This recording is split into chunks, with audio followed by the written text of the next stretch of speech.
Este é o terceiro vídeo do nosso módulo integrativo de Fisiopatologia e Raciocínio Clínico, do módulo 1, que tem como título Entendendo o Processo de Raciocínio Clínico.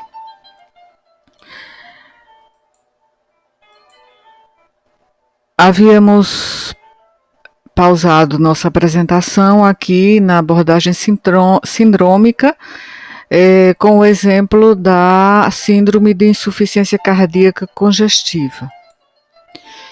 Outra síntese de uma observação clínica que eu vou mostrar agora, que foi sintetizado por monitores de semiologia muitos semestres atrás, em um trabalho da própria monitoria, que foi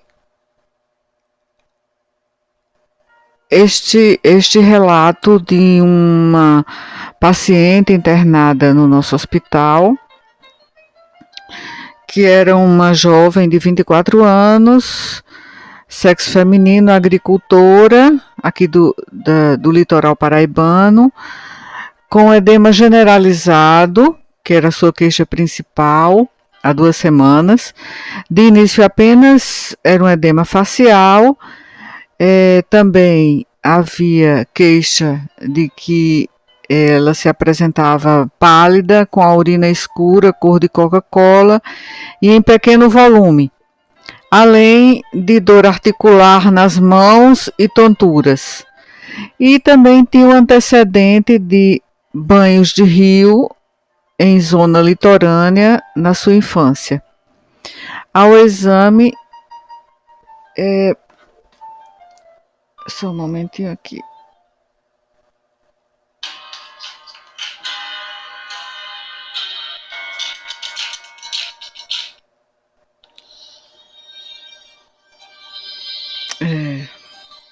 Continuo aqui, desculpem. Fui silenciar aqui a música. Eu adoro ficar estudando, lendo e ouvindo música, mas às vezes não combina a apresentação que está sendo gravada com o fundo sonoro musical, né? Bom, agora eu acho que está mais tranquilo. Então, continuando a síntese desta observação clínica, a paciente apresentava ao exame físico, a ectoscopia, fáscias renal, palidez, a pressão arterial de 110 por 60 milímetros de mercúrio, nasarca, sinais de ascite. Ela apresentava ataque de espineia, uma cruz para 4, com ausculta pulmonar revelando murmúrio vesicular abolido nas suas bases pulmonares. E tinha exames laboratoriais, de proteinúria de 3,7 gramas nas 24 horas, o que configura um quadro de proteinúria maciça, e um nível de colesterol plasmático de 342, que é um nível elevado, apresenta um quadro de hipercolesterolemia. Então, elaboramos nossa lista de problemas, que é um aspecto muito interessante de se realizar ao final da apresentação de um relato, um estudo de um caso clínico. E aí, esta lista de problemas incluiu a nasarca, o edema generalizado, a oligúria, que é o pequeno volume urinário, a palidez, a fáscias renal, a pressão arterial tendendo a uma pressão arterial baixa, Só um instante. Então, os níveis de pressão arterial ainda estão normais, né? Então, hipotensão de uma forma geral, porque está abaixo de 120/90. Artralgias antecedentes de banhos de rio, né? Um aspecto epidemiológico importante, e ataque de espineia com alteração da ausculta pulmonar, com ruídos abolidos nas bases pulmonares, o murmúrio vesicular, que é o ruído pulmonar normal. Então, aqui está a lista de problemas deste paciente. Então, realizamos aqui um mapa mental desta paciente, né, na nossa discussão com os monitores e alunos de muitas turmas já passadas. E aí, como uma queixa, a queixa central, né, a partir da qual se desenvolvem os outros conceitos, foi edema generalizado, né? O edema facial, derrame cavitário. Eu coloquei derrames cavitários porque depois se observou que a paciente também tinha uma pequena ascite, mas esse foi um dado ultrassonográfico. E a partir do edema generalizado, desenvolvemos aqui esse mapa mental, considerando o diagnóstico topográfico, com comprometimento circulatório e renal, principalmente renal. Lembrem que no vídeo 2 anterior, consideramos que muitas vezes as síndromes estão associadas e a mais importante, a mais proeminente, né, é que fica centralizada na análise. Então, aqui partimos para o curso, né, o curso do quadro do edema, né. Então, o edema aparentemente se associa a um quadro de hematúria, porque a urina da paciente estava cor de Coca-Cola, e também havia, além do edema, havia hipercolesterolemia, proteinúria, né, dados laboratoriais, e havia também oligúria que é um baixo volume urinário. Então, não é uma síndrome pura, é uma síndrome mista, né? Uma síndrome nefrótica e nefrítica. Então, essas síndromes urinárias vão ser estudadas em semiologia, né? Então, ela não tinha hipertensão, mas tinha hematúria. Então, é uma síndrome chamada de mista, porque tem proteinúria, que é da síndrome nefrótica, o edema generalizado, que tanto é da síndrome nefrótica quanto da síndrome nefrítica, mas tem a oligúria, que é da síndrome nefrítica, tem a hematúria também da síndrome nefrítica, mas tem a proteinúria e a hipercolesterolemia, que são da síndrome nefrótica. E qual será o diagnóstico sindrômico, né? O diagnóstico sindrômico. Aqui grifamos, né,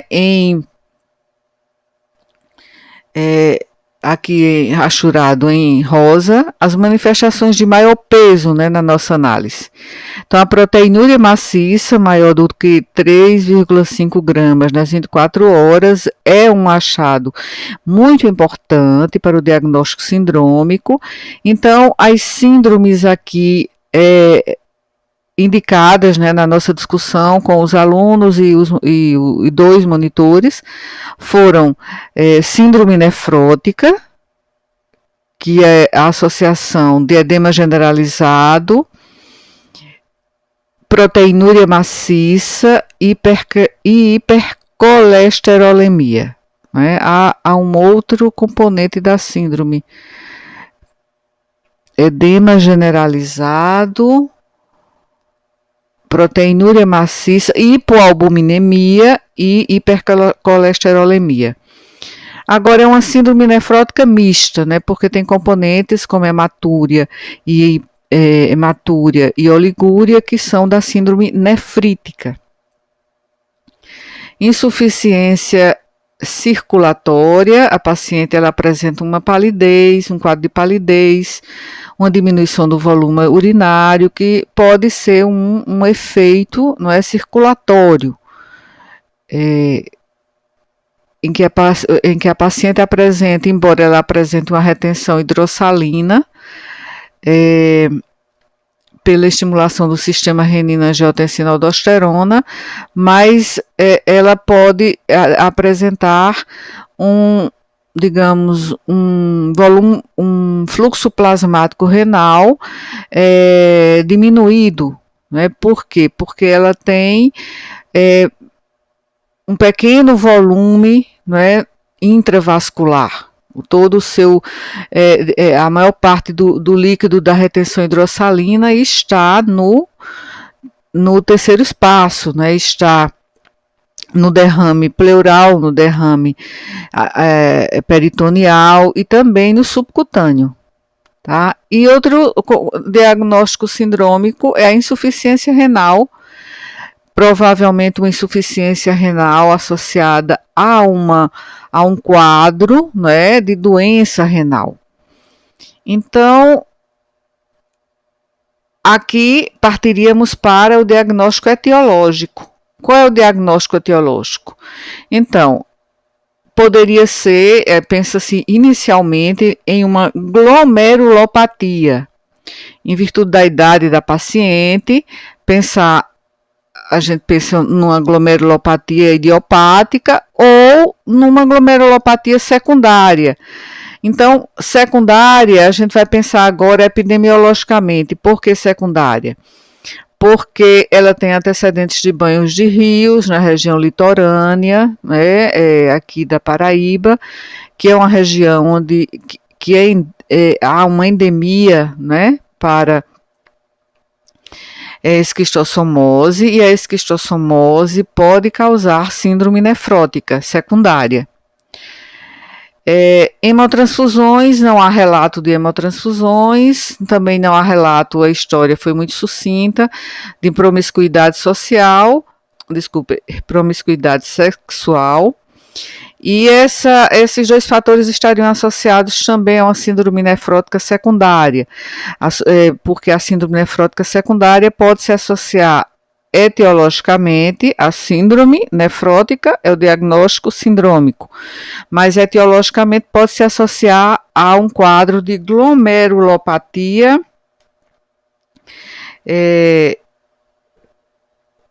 secundária a hepatite viral tipo B e C, né? Pelo vírus B e C, ou mesmo pela AIDS, né?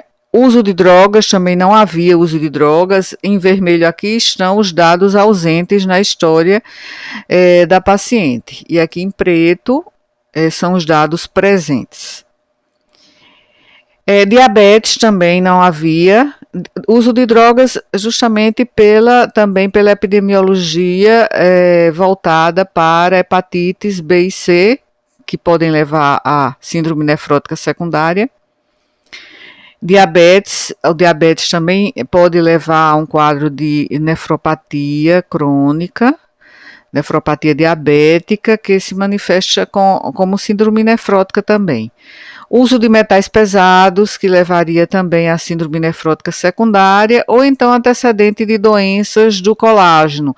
Ela tem esse quadro de artralgias, então essas artralgias poderiam indicar, né, que ela tem alguma doença, a gente chamamos doença do colágeno, as doenças do tecido conjuntivo, que são várias, né, e muitas delas afetam os rins, como o próprio lúpus eritematoso sistêmico, ou uma doença mista do tecido conjuntivo, que é uma doença são doenças de natureza autoimune e que acabam afetando os rins e levando à síndrome nefrótica também. Então, o que se pode fazer para esclarecer esse diagnóstico etiológico? uma biópsia renal. Né? Então, essa paciente foi submetida a uma biópsia renal. Eu lembro que no momento em que fizemos essa reunião na semiologia, a paciente tinha sido submetida à biópsia renal, mas ainda não havia o resultado. O resultado não havia chegado ainda.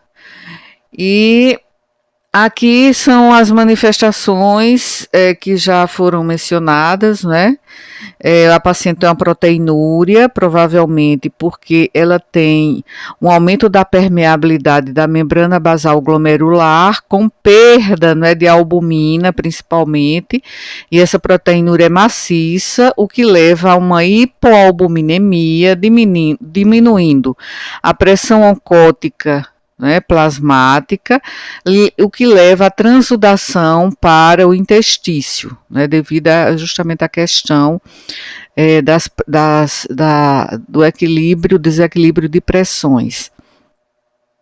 E isso levaria a uma hipovolemia relativa, porque a paciente ela tem uma retenção hidrossalina, pela questão humoral, neurohumoral, né, do sistema renina-angiotensina-aldosterona, que interpreta justamente essa hipovolemia relativa como uma diminuição do fluxo sanguíneo renal e acontece a ativação desse sistema com retenção cada vez maior de água e sódio. Então, isso vai levar à insuficiência pré-renal pela hipovolemia, né?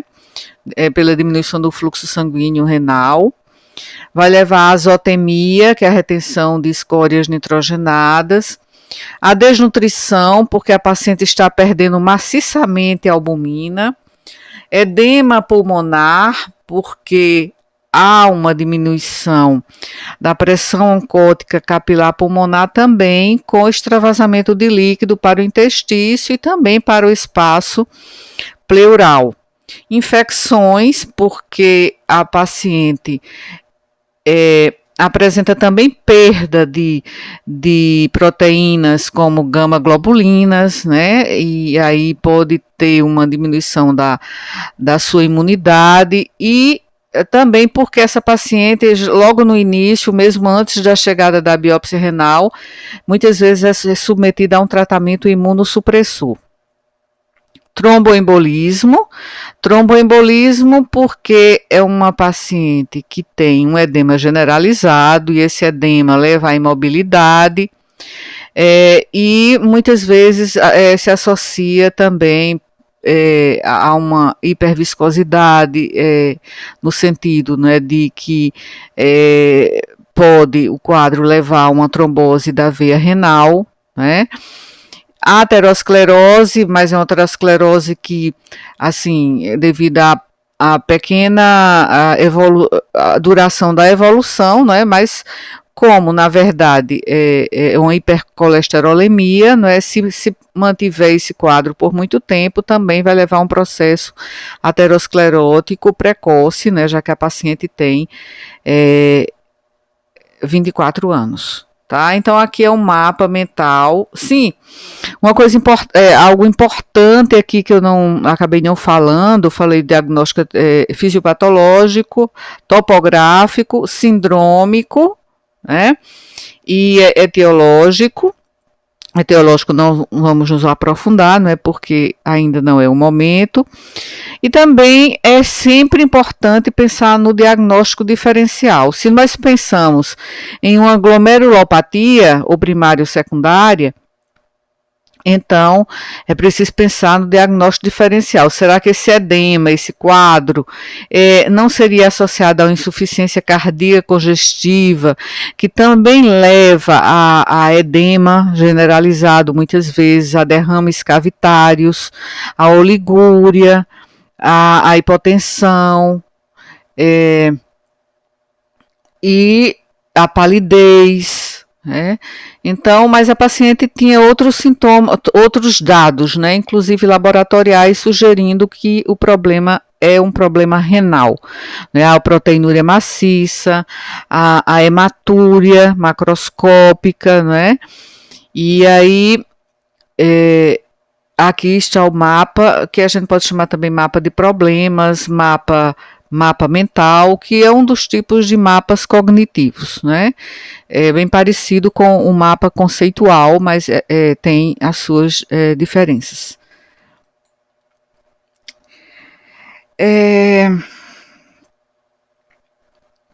Bem, só queria lembrar aqui, já que falamos de mapa mental, depois voltamos aqui para esse outro caso clínico. Esse aqui foi nosso, né, que nós acompanhamos na enfermaria. Quer dizer, na enfermaria de nefrologia, não é? Mas acompanhei junto com os alunos que estavam no grupo de práticas. Eu queria falar, já que eu falei em mapa, né, mapa mental, o mapa mental é um diagrama, né, sistematizado, voltado para a gestão de informações, e é muito útil no raciocínio clínico. Então, contribui para a compreensão, né, e até para o encaminhamento, né, dos problemas, contribui no aprendizado também e na memorização. Então, mapas mentais são aparentemente semelhantes aos mapas conceituais, que vocês já devem conhecer, né? O mapa conceitual tem como fundamentação a teoria de David Ausubel, né, do aprendizado significativo. Mas os mapas conceituais são estruturados com base em relações entre conceitos, que a gente coloca frases de ligação, formando proposições, e aí que essas ligações e essas associações são submetidas à análise lógica. E aqui não, aqui no mapa mental os problemas mostram as ideias organizadas em torno de um foco, né, que é a queixa principal da paciente. E cada hipótese diagnóstica evoca um modelo, né, com o qual as manifestações clínicas do paciente podem ser comparadas. Então, uma hipótese diagnóstica sindrômica de síndrome nefrótica demanda a presença de proteinúria maciça, tipicamente acompanhada da hipoalbuminemia e edema, né? E dentro desse conceito, novos dados vão ser coletados e avaliados, né, para refinar essa hipótese, e aí a partir daqui pode-se passar do raciocínio, né, com base na fisiopatologia, passar para o raciocínio hipotético dedutivo, porque aí nós vamos em busca de mais informações, incluindo exames complementares importantes, né, que podem selar o diagnóstico etiológico, que é o resultado da biópsia renal, mostrando que tipo de glomerulopatia essa paciente tinha. Bem, aqui um outro pequeno caso, descrito de forma breve, que é o caso de Dona Áurea, uma mulher de 72 anos, tratada com antibióticos e também submetida a uma cirurgia para osteomielite crônica, que foi decorrente de uma úlcera associada a uma úlcera de pressão, uma úlcera de decúbito ou escara de decúbito, que acabou complicando com um quadro infeccioso, né, na parte óssea, uma osteomielite. Então ela evoluiu com um quadro infeccioso, e esse quadro infeccioso culminou com uma síndrome de insuficiência renal aguda. E o exame físico revelava edema, alteração do nível de consciência e sinais de derrame pleural. Os exames complementares desta paciente mostravam Hipoalbuminemia abaixo do nível de albumina plasmática, baixa dos níveis de plaquetas, chamamos de trombocitopenia, e o tempo de protrombina é prolongado. A protrombina é um fator, o tempo de protrombina reflete a ação de um dos fatores da coagulação. E o exame de urina, os exames urinários mostraram uma fração de excreção de sódio menor que 1%. Eu não queria complicar, mas aqui, assim, são dados já laboratoriais, Mas, assim, esse dado indica uma redução no fluxo sanguíneo renal. Então, é a razão do clearance de sódio pelo clearance de creatinina. Isso vocês vão estudar não na semiologia, mas na nefrologia. E geralmente essa fração é menor que 1% na insuficiência renal aguda pré-renal, ou seja, quando há um baixo fluxo sanguíneo renal, levando a um quadro de oligúria. Então, o médico e a residente que está aqui, com o seu preceptor, eles consideram que a hipoalbuminemia causada pela desnutrição, que foi associada à doença crônica da dona Áurea, devido à infecção que ela teve, crônica, osteomielite crônica, levou à perda de peso importante, e aí esse quadro todo levou à anemia e também levou à hipoalbuminemia, causada pela desnutrição da própria doença, E também o próprio processo cirúrgico, ela foi submetida a uma cirurgia por causa da osteomielite. E isso levou à depressão do volume, depressão é redução, certo? Do volume intravascular, vocês já sabem, de fisiologia, resultando em um quadro de síndrome de insuficiência renal aguda e, como vimos, o nível de plaquetas diminuídos e o tempo de protrombina diminuído, que já mostra que também há outra síndrome associada, que é a síndrome de coagulação intravascular disseminada. Então, vamos passar a seguir. Os médicos frequentemente encontram pacientes nesses cenários complexos, que é o caso do cenário do nosso hospital universitário. Como já lembrei antes, para o nosso hospital escola são encaminhados pacientes com casos mais complexos. Então, são diagnósticos mais complexos, e uma ferramenta que se usa é justamente o mapa mental ou mapa conceitual. Aqui é um mapa mental, porque essa ferramenta, em diagramas, como já foi mostrado no caso apresentado anteriormente, é um diagrama em rede, que tem um quadro central e é chamado também, e foi chamado também por esse autor, o autor Jayasinghe,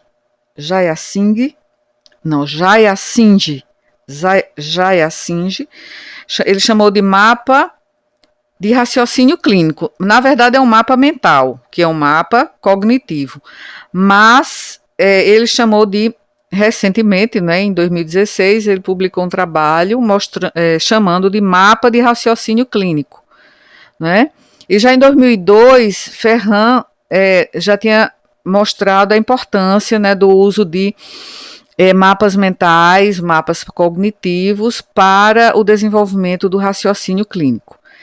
Esse diagrama aqui, que representa o quadro, diagramático a partir da história da dona Áurea, foi publicado né, por esse autor em 2019.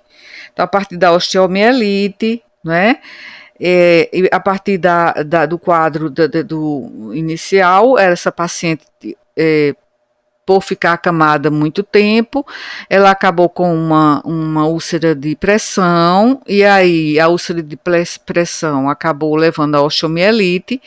Essa doença crônica comprometeu a sua nutrição, né, e ela desenvolveu um quadro de hipoaminemia, com uma depressão, uma redução do volume intravascular pela própria hipoaminemia, diminui a pressão oncótica, e aí, da mesma forma que no caso anterior da síndrome nefrótica, mas aqui é outro caso, né? O paciente também tem edema e por hipoaminemia, esse líquido ele vai para o intestício por causa da redução da pressão oncótica, coloidosmótica.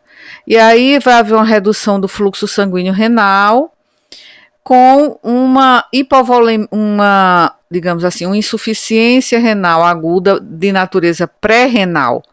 E aí a paciente desenvolve um rebaixamento do nível de consciência, edema e derrames cavitários, como derrame pleural e ascite. Então, um mapa assim, cognitivo é qualquer visualização ou representação de um quadro, né, feito por um grupo, né, de estudo, para desenvolver o raciocínio clínico. O mapa mental é essa árvore, né, digamos assim, que representa o tópico central com subtópicos, e eles constantemente têm uma organização, né, clara, uma estrutura, né, como se fosse uma estrutura em árvore ou em rede, ou em teia, né, isso aqui é em teia, como que fizemos também na semiologia que mostrei antes. Então, é muito usado o mapa mental para representar esses casos, né, mais complexos. O mapa conceitual é o mais complexo dos mapas cognitivos, porque identifica as relações entre os tópicos, né, com o verbo de ligação, com ênfase em identificar a relação entre tópicos com ações e verbos. Então, tem nós conceituais, né, que tem vários análogos. Então, o mapa conceitual é um mapa cognitivo que é mais elaborado que o mapa mental. Bem, então, essa é uma ferramenta que é útil para o raciocínio fisiopatológico, topográfico, sindrômico e etiológico, para casos mais complexos. Então, a gente visualiza melhor aqui todo o quadro que apresenta a paciente, né? Podemos ir para o próximo. Aqui eu coloquei para destacar, né, que os mapas conceituais podem se apresentar como mapas mentais ou mapas, os mapas cognitivos podem ser mapas conceituais ou mapas mentais, tá? Aqui, na verdade, é um mapa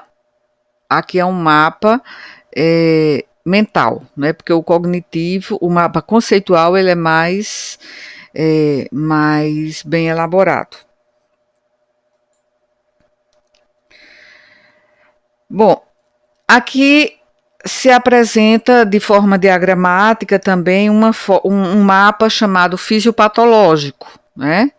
O Shimozono e colaboradores chamou de mapa fisiopatológico, mas assim, é um diagrama também, né? Então, é um diagrama, agora parece, não, ele se assemelha mais a um mapa conceitual. Então, nós podemos visualizar aqui a fisiopatologia por meio de uma matriz, né, de órgãos e sistemas, digamos, como dizemos, bidimensional, não é? 2D, digamos assim, em que podemos visualizar a fisiopatologia e também as relações, né, entre esses aspectos fisiopatológicos.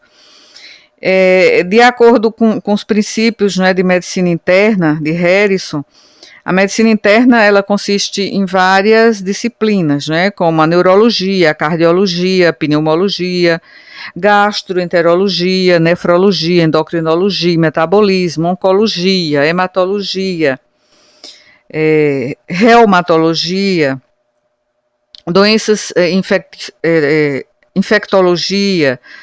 Então, os médicos, de uma forma geral, na medicina interna, precisam, principalmente os clínicos generalistas, precisam de muito conhecimento para fazer um diagnóstico em pacientes que têm diversos problemas. Esses pacientes que estão em um nível de atenção à saúde, né, de maior complexidade. Então, portanto, a gente pode combinar essas duas categorias, né?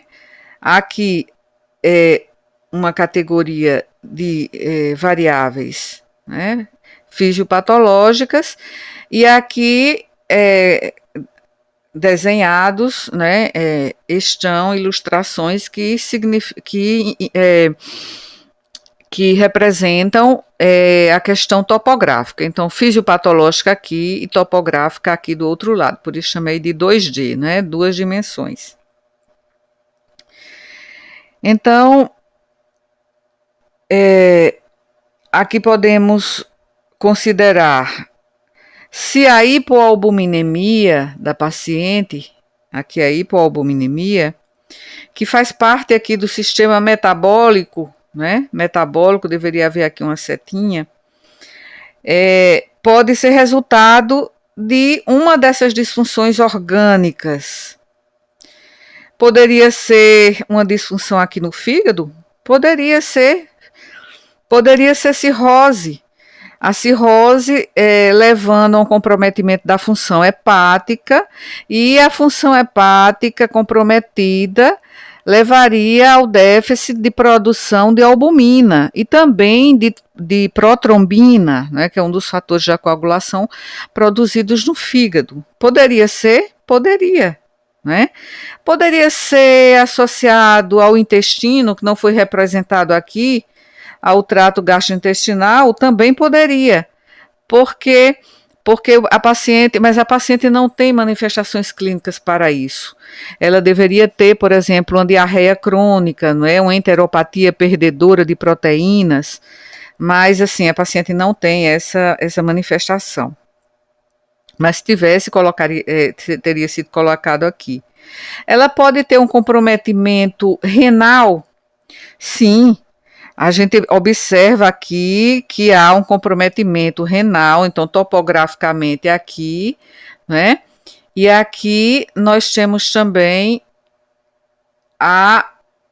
o quadro de redução, né, do volume intravascular, levando a uma redução do fluxo sanguíneo renal e daí levando como uma repercussão, né? Levando a uma insuficiência renal aguda pré-renal, ou seja, por hipovolemia.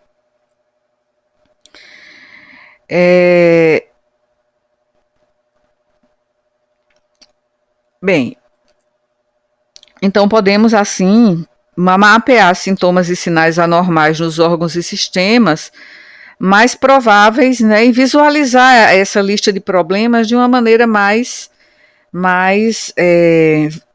direta, né?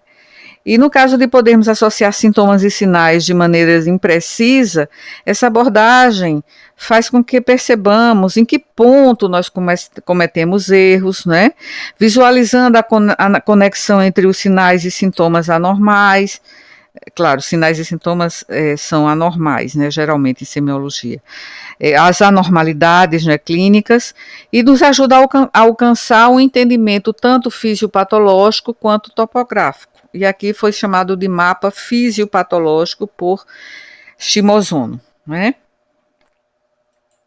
Aqui também é a mesma figura, com algumas diferenças, porque aqui é feita uma correlação, né, com essas setas, né? A gente já viu que a fisiopatologia começa pela hipoalbuminemia, né, causada pela desnutrição, decorrente da infecção e da cirurgia. E embora a hipoalbuminemia possa ser entendida no contexto da desnutrição, essa abordagem aqui, nessas duas dimensões, oferece uma chance de procurar outras causas de hipoalbuminemia a partir das duas perspectivas, né? Aqui dos órgãos, topograficamente falando, e aqui dos sistemas, fisiopatologicamente falando, funcionalmente. Então, vamos só ver aqui o que foi adicionado aqui nessa figura. E a diferença é que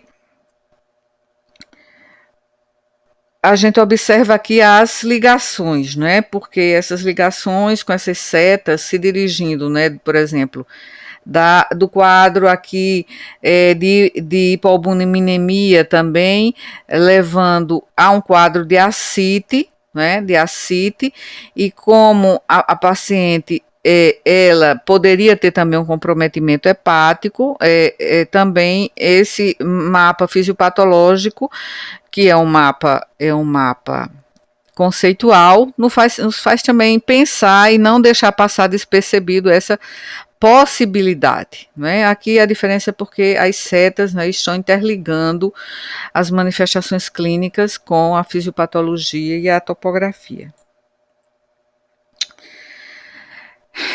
Não poder deixar de falar, principalmente quando a gente fala nesses mapas mentais, mapas conceituais, nas técnicas mnemônicas. A quanto estamos? 41. As técnicas mnemônicas existem para muitos tipos de raciocínio clínico, né?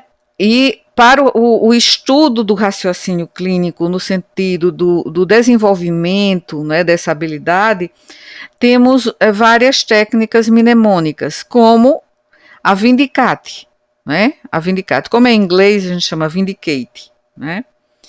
Então, essas perspectivas são essenciais para organizar o conhecimento. Então, essa técnica mnemônica, né,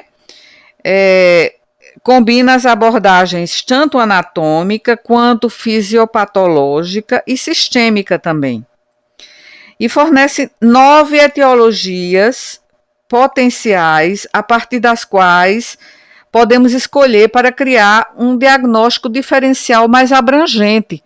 Nós precisamos sempre pensar no diagnóstico diferencial, mesmo que pensemos que é muito provável uma determinada hipótese, mas temos que ter um diagnóstico diferencial subjacente para não deixarmos passar algumas possibilidades, né, que muitas vezes podem levar a uma demora no diagnóstico real daquele paciente.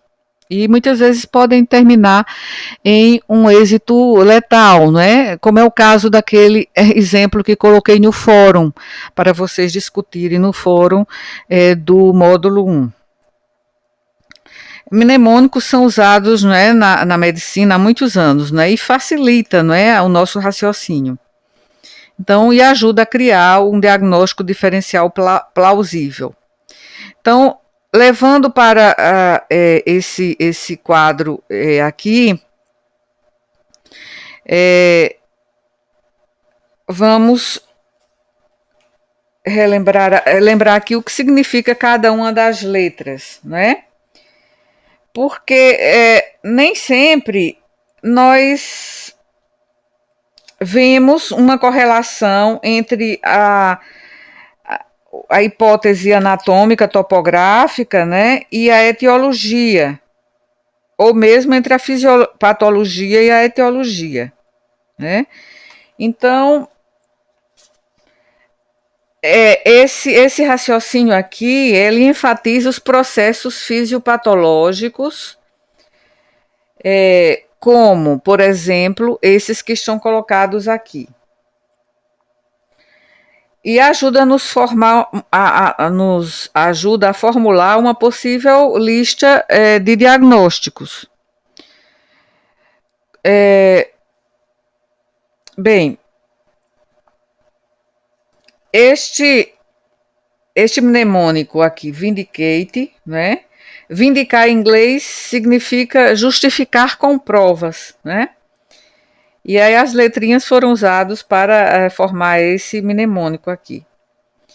Então, este mnemônico, vindicate, ele combina as abordagens anatômica, fisiopatológica e sistêmica, e as letras, o V significa vascular, o I significa tanto infeccioso quanto inflamatório, algumas vezes associados, mas outras não.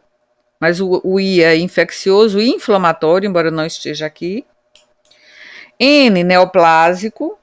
D, degenerativo, mas também nutricional. I, iatrogênico, ou intoxicação, ou mesmo idiopático. Não está aqui, mas pode ser idiopático. Quando não se chega, embora se pesquise, mas não se chega a nenhuma hipótese diagnóstica. C, congênito.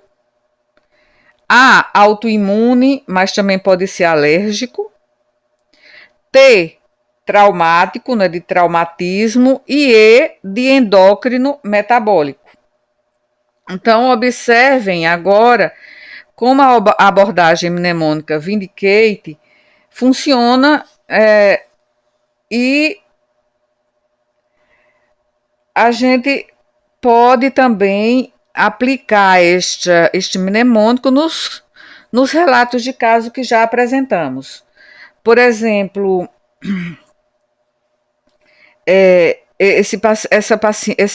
porque foram duas pacientes, agora nós vamos confundir um pouco, né? Mas, assim, cada um desses quadros aqui, aliás, dessas possibilidades aqui fisiopatológicas, vão ter várias possíveis causas, né? Então, vamos para um exemplo mais assim, um terceiro exemplo para não confundir os dois casos anteriores que foram apresentados. Por exemplo, um homem de 60 e poucos anos, com história pregressa de hipertensão arterial sistêmica e que começa com uma cefaleia progressiva e com dor na nuca. Então, usando esse mnemônico vindicate, o que poderíamos gerar em termos de diagnóstico diferencial? Em vascular, o que poderíamos pensar? Poderíamos pensar tanto em possibilidades mais graves, complexas, como possibilidades mais simples e autolimitadas. Grave, poderíamos pensar, por exemplo, numa hemorragia subaracnoide, num acidente vascular encefálico, que poderia também ser um ataque isquêmico transitório, numa insuficiência vértebro-basilar, tudo aqui em etiologia vascular. Um quadro de arterite temporal, um hematoma subdural, que aí também seria traumático, né?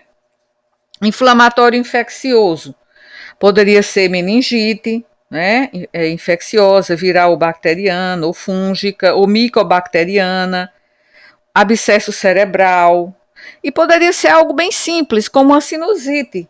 E como a gente tem que pensar no que é mais prevalente, né? Pensaríamos em sinusite, mas também em outros sinais clínicos devem nos orientar para pensar também no que pode ser grave, que precisa ter uma intervenção imediata.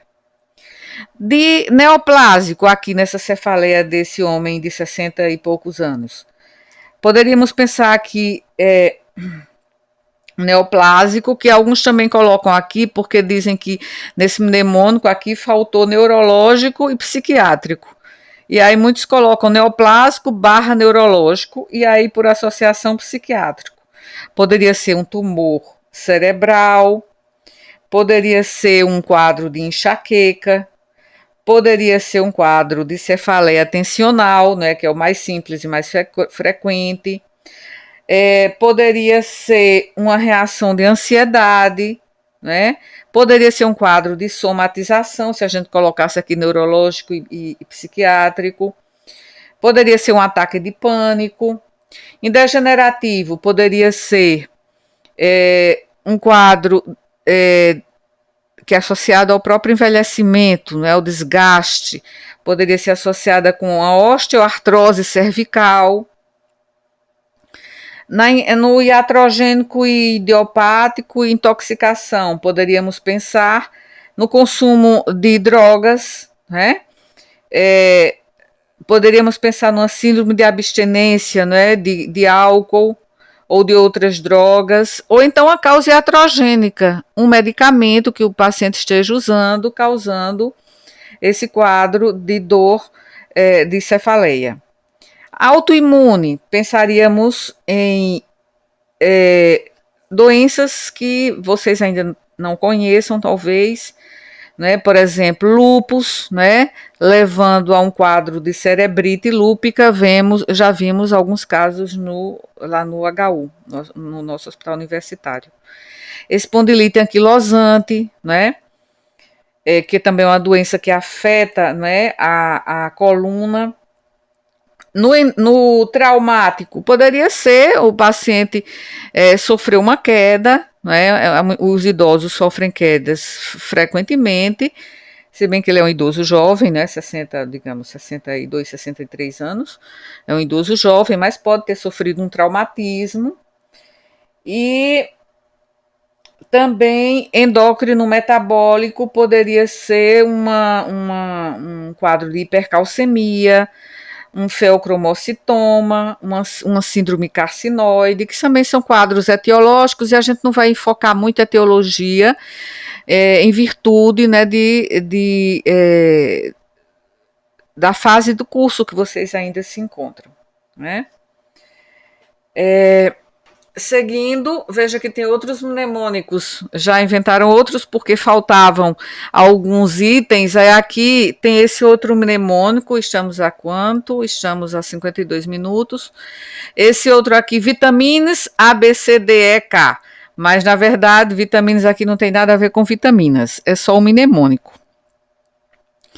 Então, V, vascular, que é o mesmo do Vindicate, não é? I, infeccioso inflamatório, do Vindicate. T, de traumático, tem no Vindicate também. A, de autoimune ou de alergia. M, de metabólico ou de mecânico. I, de iatrogênico ou idiopático. N, de neoplásico.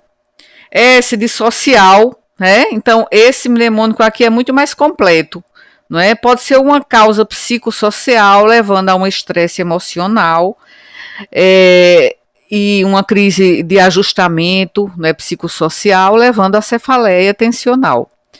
Álcool, né, pode ser por uso de álcool, né, após o uso de álcool, ou até uma síndrome de abstinência. B, aí aqui é A, B, C, D, E aqui, né, vitaminas A, B, C, D, E, K. B, comportamental, né, em inglês behavioral, né, behavioral.